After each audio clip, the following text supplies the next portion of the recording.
Hi everyone, and welcome to the Game of Thrones epic pre-show for Season 2, Episode 10, Valar Morghulis. I'm Curtis Hollister. I am Sheldon McGilvery. And we've got a review of the key scenes from the last episode of Game of Thrones called Blackwater, 3 questions for Game of Thrones fans, and some discussion around where the next episode of Season 2, Episode 10, Valar Morghulis may be going. So George R. R. Martin, grease your wheel grommets. We're going full throttle whipsaw into the flip side abyss of this Peter Pan-powered puddle jumper called Westeros, Curtis. He gets all the good lines. I get all the good lines.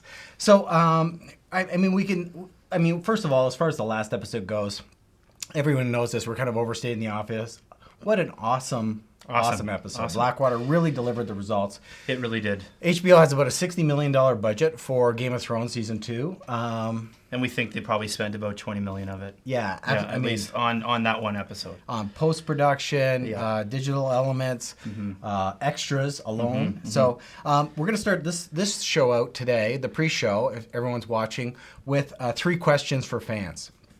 So first question. Now, the answers to these, you can give us your answer to these 3 questions on youtube.com/socialpixels. Yep. You can tweet it at socialpixelstv with the hashtag 3answers. Absolutely. Yeah, really try to participate with this. And you can also go to gameofthronestv.tumblr.com and just submit a question or whatever, and we'll make sure that we post your responses, because we've gotten some great responses from the last questions. Yeah, we did. Yeah. So, first question. Tag team battle. Cersei Lannister and Asha Greyjoy, the Southerners on one team, versus Ygritte and Osha, the Wildlings, on the other. Who would win in this battle? I mean, personally, I think, Are we talking about kind of like world wrestling kind of tag team? I think or no weapons, hand-to-hand combat. Naked or clothed? Naked. Butter Fully greased. or chocolate sauce? The butter to the Wildlings and chocolate sauce to the Southerners. And feathers for everybody. Yes, exactly. So I'm going to pick the Wildlings on this one. Sure. Okay. You know what? I would say that Cersei, hands down, could take them all on. So I'm thinking she'll probably turn on her own Asha Greyjoy as well. So I think Cersei will eat everybody. Yeah, and Asha Greyjoy might actually never even see the ring because she'll never get tagged in. No, she won't. Cersei's she's a bit of a snob. So, bit of a bossy boss. Second question. Yeah. Stannis has been defeated at Blackwater Bay. Is his next move A, drown his embarrassment in Dornish red and wildfire? B, find his red priestess, sink the pink, and make another shadow demon? Or C, take the black and start the first massage studio overlooking the wall? I think those men up there of the Night's Watch could use a good masseuse. I think the uninformed viewer or the uninformed fan of Game of Thrones would obviously say the red priestess, sink the pink, and make another shadow demon. I think I would say that too, though, because it might be fun. But the economic benefits of opening the first massage studio on the wall, overlooks the wall. Just imagine. You're basically, you could be face down, overlooking the edge as Stannis is working out the knots.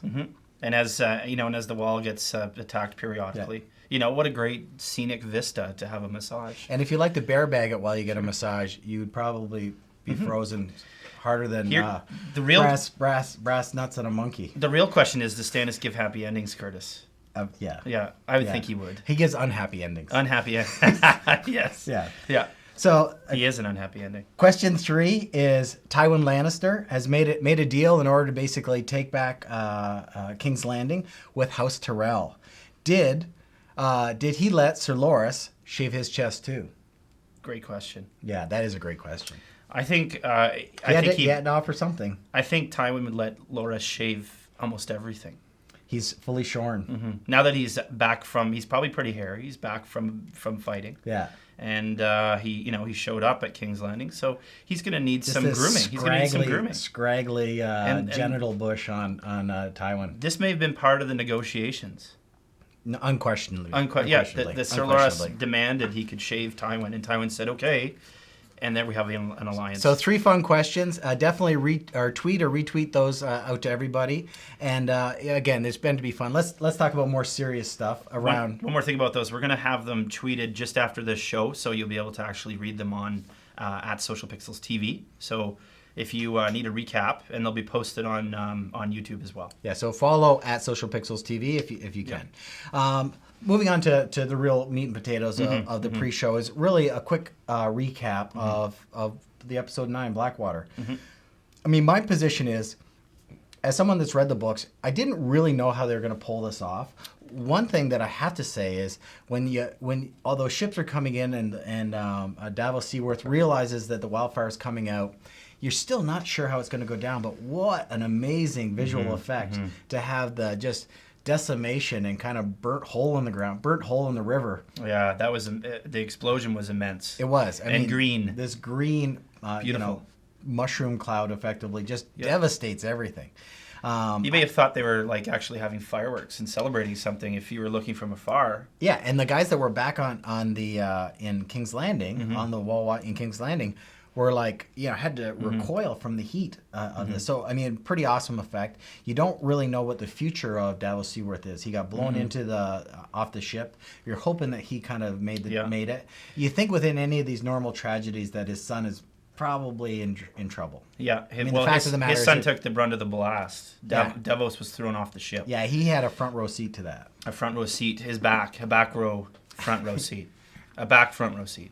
Yeah, so he got a little singeing around the edges. At the very least, Davos' son has no back.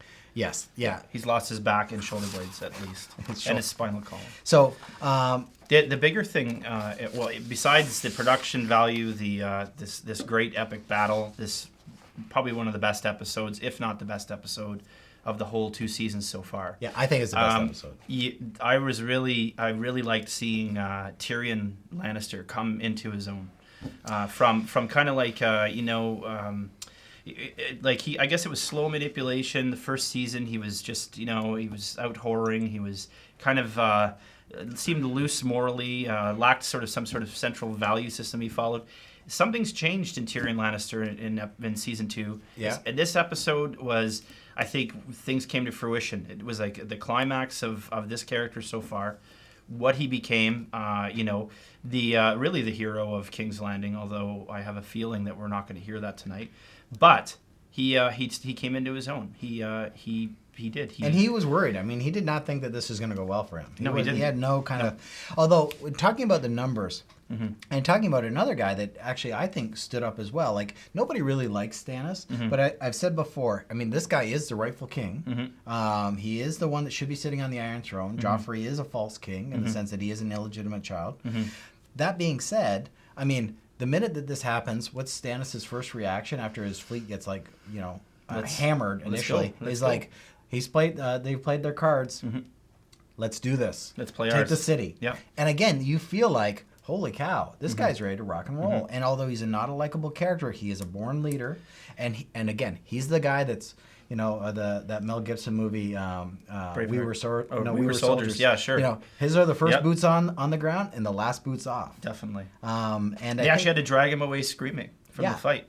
Yeah. When it was lost. He's first up the ladder. Again, not exactly how it went down in the book. Nope. Another thing that was missing from the book, and it's probably been mentioned by a lot of people, is the chain that Tyrion had, Tyrion had commissioned to basically, as these boats came in, as the boats from Stannis' armada came in, he had this chain lifted between these two towers that caused them, as they kind of were going out with the tide, to all basically bunch up. And so all of his ships, except for the ships that Salador San had, contributed, were burnt as well. They really didn't get away with very many ships at all. Yep.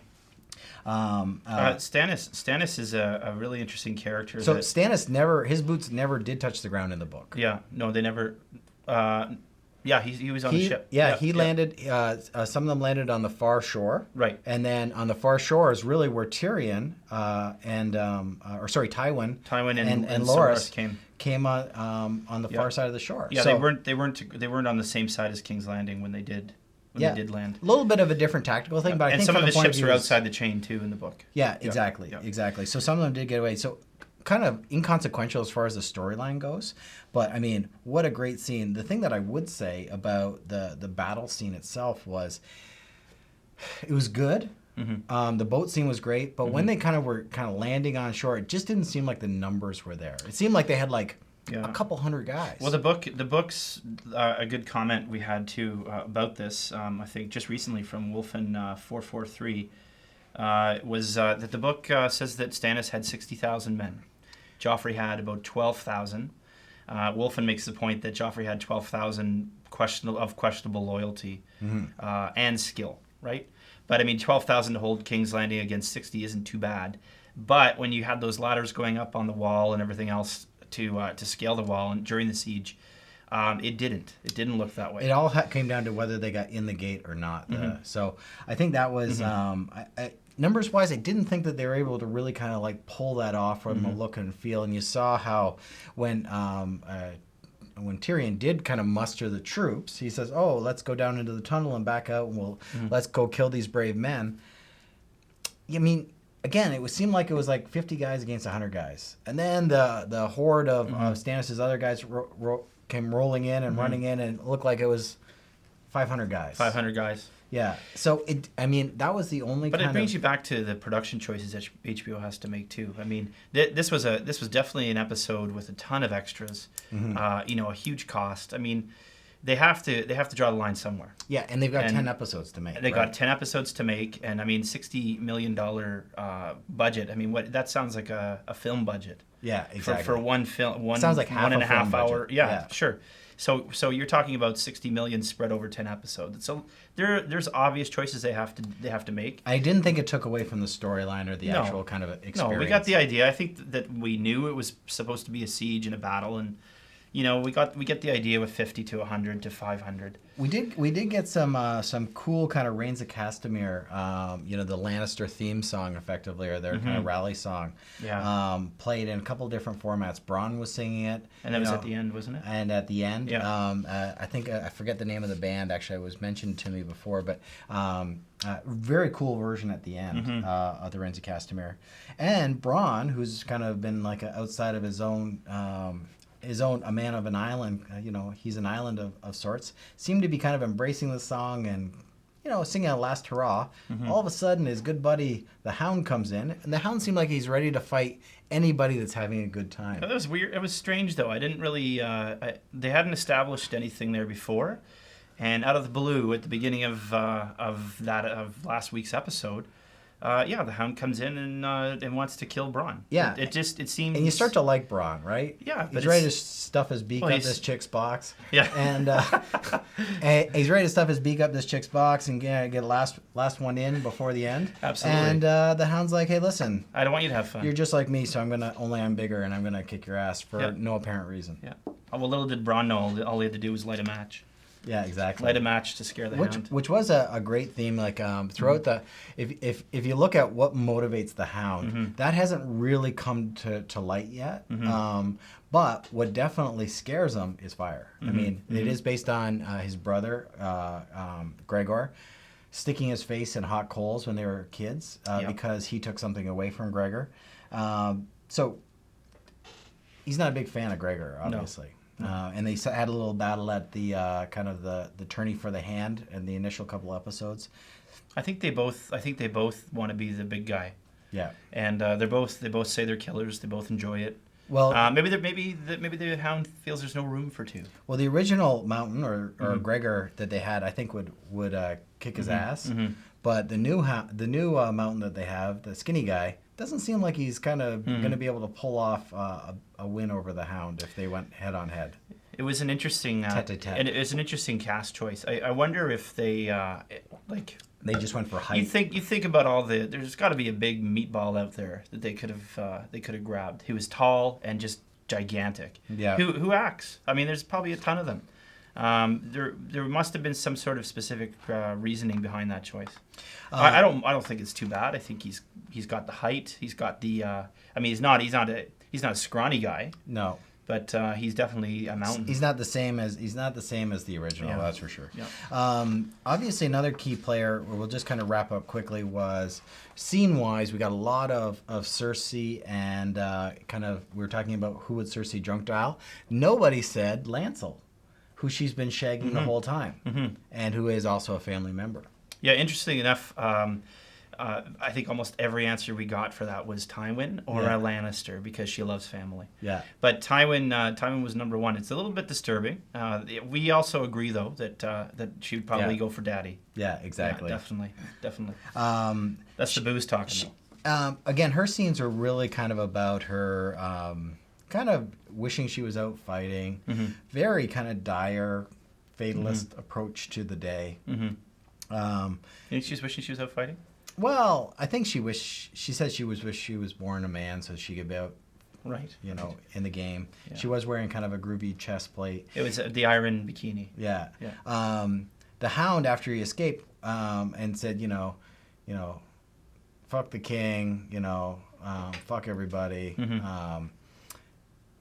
Goes to see Sansa and says, "Hey, listen, I'll take you away. I'm going to take you, and I'll take you to escape off to Winterfell." And he seemed quite authentic with that. He did. I think she said she wasn't scared. She could see something about the way she was looking at him. She gained some sort of recognition of. She said there was a moment of his true self. There was a moment when she said, "You're not going to hurt me." Yeah, and she knew he wasn't going to hurt her. Yeah, and she was grasping one of the dolls that she had, and I think that was kind of a playback in her mind to the time that Eddard Stark, her father, who was beheaded, gave her that doll. Do you think that maybe the fingering, the handling of the doll was sort of establishing or defining Sansa's relationship to the Hound? How she sees him?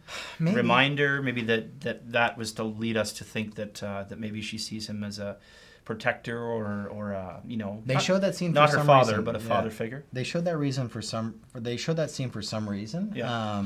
And she seems to think that she's safe even if Stannis did take the place, which I think is probably right because Eddard Stark is the one that sent the letter first of all to Stannis to say, "Hey, listen, you are the rightful king in my eyes." And then all hell broke loose, obviously. Except that her brother Robb is in defiance, according to Stannis. Robb's in defiance of Stannis. Yeah. In his own battle and in naming himself King of the North. Yeah. Which could put Sansa in some sort of jeopardy with Stannis. Last thing is really I focus on a couple of comments around. You said you touched on how great Tyrion was. He did rally the troops. If it wasn't for him, who knows how this would have gone down. Yeah. And in the book, it was the same thing. He's the one that really did all the planning with the wildfire and the chain and so forth. He did come out and actually start fighting. And what did it get him?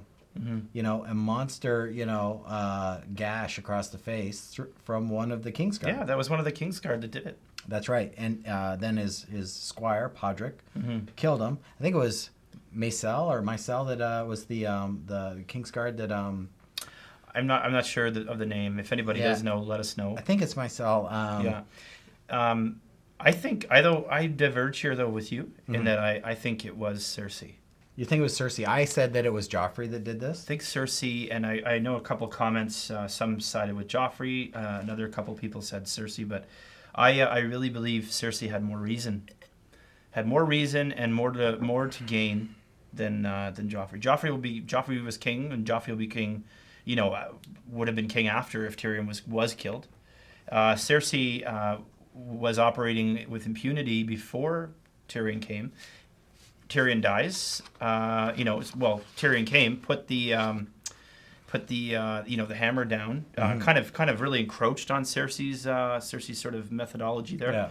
And then if he was to die, let's say, Cersei would be able to go back to the way she was. She'd get a lot more out of his death than anybody.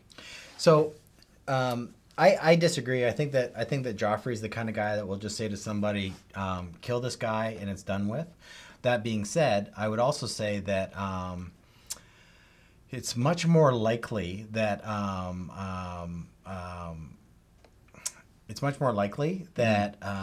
this just happened and it's just a story plot element. Whether either one of them did it doesn't really matter. I think the last thing I'd like to say is, so Tywin Lannister walks in, we've won the day. What's his first order of business? Yeah, I mean, Joffrey's sitting on the throne. Joffrey's sitting on the throne. He's going to become Hand again. Does Tywin take his... Tyrion loses his role. Yeah. So he's got his face half cut off, and he's no longer the Hand, acting Hand. and he's going to be laid up for a little while. What is Tywin's first order of business? He's going to have to do something with the Tyrells. You know, this is the Loras Tyrell, who was Renly's lover. He's going to have to do something, a deal with them somehow, somewhere. Well, he's made an alliance, so they're going to have to make a number of concessions to them, I'm sure. Yeah. That had to be a big deal maker right there. That was something besides Loras shaving Tywin.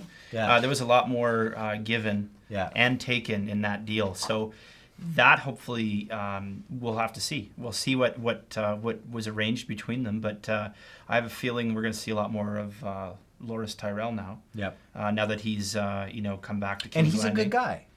I mean, he's a good guy. He's not a bad guy. Yeah. Like He's in a place where there's no good guys or bad guys, he's never done anything that's too bad. Yeah. What other parts are we? Daenerys. Well, as forward looking, we've got Daenerys out in Karth. On her way to the House of the Undying. She's trying to get into the House of the Undying. Get her dragons back. And get her dragons back. That's a big story element, obviously. Yeah. One of the books is called A Dance with Dragons. So I'm interested to see how they play this out. It's a great part in the books. The episode itself, episode 10, is called Valar Morghulis, which means all men die. Yeah. And this is means that we probably are going to hear that. You know, just as Blackwater was Blackwater Bay, Valar Morghulis is going to come through in this story, and that's that's a term that's from Old Valyrian. Yeah. That means that originally come from Essos. So I'm interested to see how they actually play that out. Well, it's said Jaqen H'ghar is the one who speaks it, right? Yes. So exactly. we're obviously going back to that story. We're going to see him again. We're going to see him again, which I think is great because if they alter the story to give us more Jaqen H'ghar, I think that's great. I think that's great. Yeah, he's a great character. Exactly. So there's always death when he's around. Yeah, exactly. Yeah. So that really means the storyline of Arya. So we've got the storyline of Arya. We've got the storyline of Daenerys. We're going to have something in King's Landing off the bat. I think the first opening scene is going to be in King's Landing. And then now, what about Jon Snow? We've got Jon Snow and we've got Robb Stark. So Jon Snow, I mean, he's on his way to Mance Rayder. He's up to his asses in alligators right now. His ass in alligators right now. So he's going to be dealing with a situation. He's a prisoner of the wildlings. We're going to see the relationship that's been building with him and Ygritte. That's got to go somewhere, hopefully. Maybe she'll have to. Maybe I don't know. She kind of handed him over. I wonder what our nudity quotient will be for this this episode. So we like. Well, they're gonna want to leave us with some questions and some suspense. Yeah. Some excitement. The first season ended with Daenerys being born of fire with 3 dragons, right? Yeah. Naked, covered in. It was a nice look, covered in soot and stuff like that. It was really appealing. But they left us with her last time. I don't see them leaving us with her this time. Who knows? I'd like to. I think that would be the biggest hook, to be quite honest. Again, yeah, I think that would be the biggest hook. We're going to find out that Bran is on the run or continues to be on the run. I don't think anything's going to happen there. We talk about Robb Stark and our good buddy Ramsay Bolton, Roose Bolton, sending his bastard Ramsay to Winterfell. Yeah, there could be some conclusion around Winterfell. Yeah. It would be nice if there was something that took place, but I'm sure a lot of you are wishing Theon. There's a lot of story vectors like that are Bran, Jon, Arya, Theon Greyjoy. Kind of all open right now. Yeah. And Balon Greyjoy. I mean, they don't have to be closed this episode, but some sort of direction for each one to leave us with. I think it would be really difficult to make a last episode of a season. I think it'd be very difficult. Now, the only other thing I will say is if you are PVRing it, extend your PVR time by 10 minutes because the episode tonight is an hour and 10 minutes long. Yeah, and I think that the more of you that say so, I think we'll end up seeing a 2-hour season opener and a 2-hour season finale one day if this kind of fan and viewership continues. Absolutely. I don't think HBO has a choice. They're kicking ass, though. I'm just more hoping that they're going to do a 4th season. than just 3 seasons only. Because Why'd you heard there was only 3 seasons? no, I haven't heard that at all. I mean, it's just that they've had a habit of kind of sometimes cutting these things off and not telling the entire story. They are sinking a lot of money into it. You remember Rome went for but 3 they're or 4 seasons. They're probably getting only. a lot of that back. Yeah. I did hear something though that HBO was planning to base the 3rd season on half of book 3, the first half of book 3. Oh wow! So if you're not reading the books, this is not really news or anything. If you do read the books, you'd understand that the first half of book 3, I think that we had a sort of a static situation in those 2 books. Yeah. And without saying anything more, but it would be interesting, and it would actually probably mean that we'd have less of these sort of meandering plot lines. We'd have a much more in-depth kind of season of episodes next season. If that was the case, they could kind of slow it down and just deal with a lot of the content. I think that might be really cool. Yeah, I mean, these are all vectors of these storylines that take 2 or 3 books, some of them.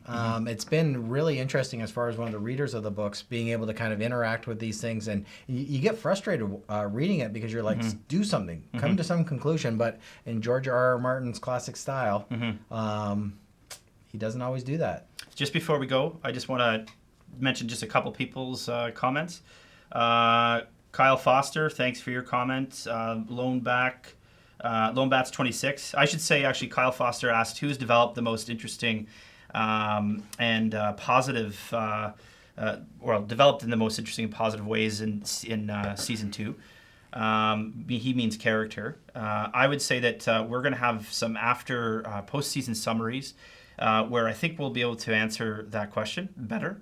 And it'll be a lot more in depth. So we're going to try and publish a postseason episode by the 17th of June. By the 17th of June, it'll be like a sort of a season summary. So do subscribe to this channel because that's the best way for you to actually get the information. There's we've got these little things down at the bottom that tell you to subscribe. I know they're a little bit annoying, but they're meant to remind you that there is the opportunity to do that. Yep. We're going to be trying to create more content in the gap, and hopefully getting more interviews too. Yeah, hopefully getting more interviews. At the very least, looking at a number of the characters in depth, just analyzing what they've brought out to us. We might be able to.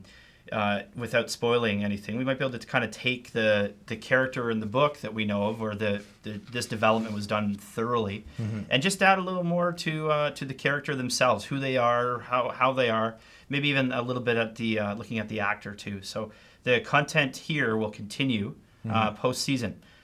Just want to say Lonebats 26, thank you very much. Wolfen 443.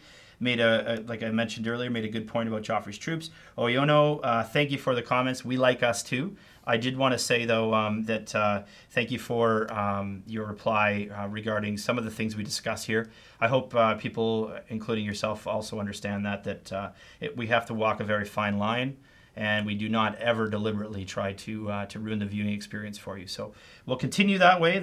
We feel strongly about it. It's all hypothetical, guys. HBO is diverging all kinds of ways, so really anything we end up saying has to be taken with a grain of salt. Okay, KitKat09, thank you for your questions. Kirpid and Supremini, we do agree it was Tywin that Cersei would drunk dial and that the pyromancer guy would win. We definitely agree on those 2 questions. Yeah. Thank you for your response. Mr. Amazing Jace, your feedback was awesome. I really appreciate the really positive comment about our show. S4561230, I like your sarcasm. 123 Pomper 666, Darkbeat, Sylvia Kundera, Darkbeat 101, A Juice Man, Forgetful Owl, Mr. Mitch, Scott T248. Thank you very much for your comments. Thank you very much for viewing, guys. Mr. Marcus Tullius did share a really cool fact. He actually said that Heart Eater, because we discussed that was such a negative name Joffrey chose. I'll be 10 more seconds. I know we're 1 minute away from the show. Heart Eater comes from an Old English word meaning stag, the heart in Heart Eater. So that's Joffrey's sword. Joffrey called his sword, and which is the signal for House Baratheon. So Joffrey actually just called his sword after his house. And so all of our comments were unfounded. So anyway, excellent little facts. Remember to subscribe. Please subscribe to youtube.com/socialpixels. Subscribe there. If you like the review, please like it. and subscribe, and you'll get updates all the time on what we're doing. You can follow us 24/7 at Twitter, on Twitter at Social Pixels TV, and where we'll tweet these questions, and you can keep in touch, and we'll plug out where the episodes are. You can watch this live video feed pre-show 8:30 Eastern Standard Time on Game of Thrones TV.tumblr.com. Our post show, our after show review, coming up tonight, 11 p.m. Eastern Standard Time, right here live on Game of Thrones TV.tumblr.com. I'm Curtis Hollister. I'm Sheldon McGillivray, and this pre-show will be back next year.